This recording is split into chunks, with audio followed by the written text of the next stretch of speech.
Oui, bonjour. Donc moi, je m'appelle Véronique.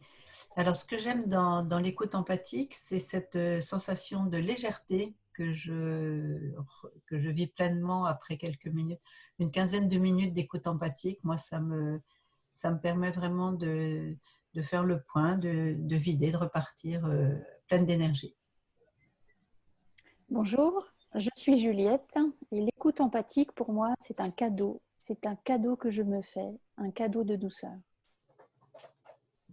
Bonjour, je suis Anne.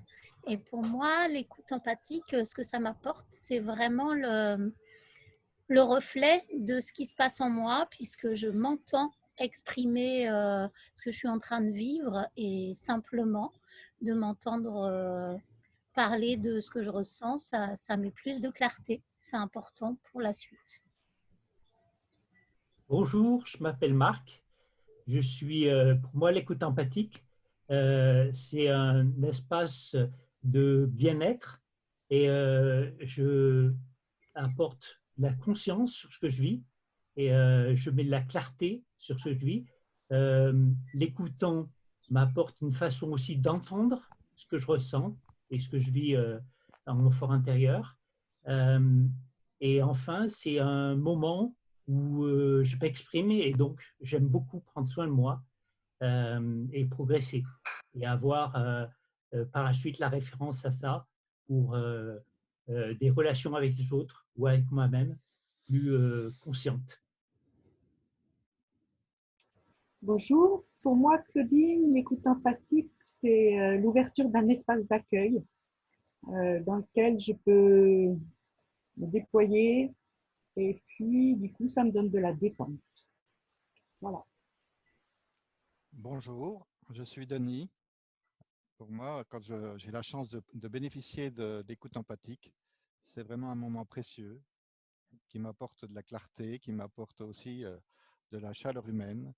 Et vraiment, chaque fois que je peux en profiter, je pense que j'ai une chance incroyable.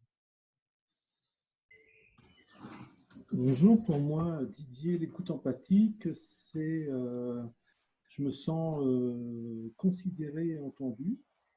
Je me sens également un être humain au même niveau que les autres, avec mes talents et mes limites.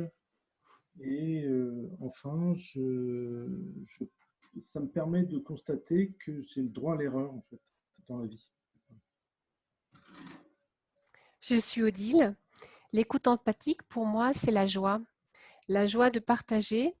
Et puis, au bout de quelques minutes, sentir ce soupir et cette détente du corps de l'autre personne qui est entendue.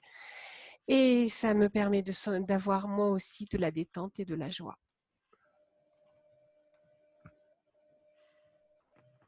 Oui, moi, Hélène, j'aime recevoir de l'écoute empathique quand je suis triste, quand je suis en colère, quand j'ai des doutes.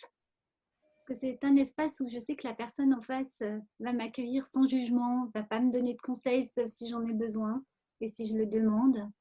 Et que grâce à cette écoute-là, je vais pouvoir me relier à ce qui est le plus important pour moi et me permettre d'évoluer sans être dure avec moi-même, en ayant aussi plus d'ouverture dans le dialogue, plus de clarté dans les choix que je veux faire. Donc c'est un vrai cadeau que je me fais quand je reçois de l'écoute empathique ou quand j'en demande. Bonjour, je suis Isa. Recevoir d'écoute empathique, ça me permet de sortir du petit vélo dans la tête et de mettre de la clarté sur ce qui se passe à l'intérieur, ce qui se passe à l'intérieur de moi avec l'autre, de moi avec les autres. Et à partir de là, de pouvoir poser des actions qui sont vraiment au service de ce que j'ai envie de vivre.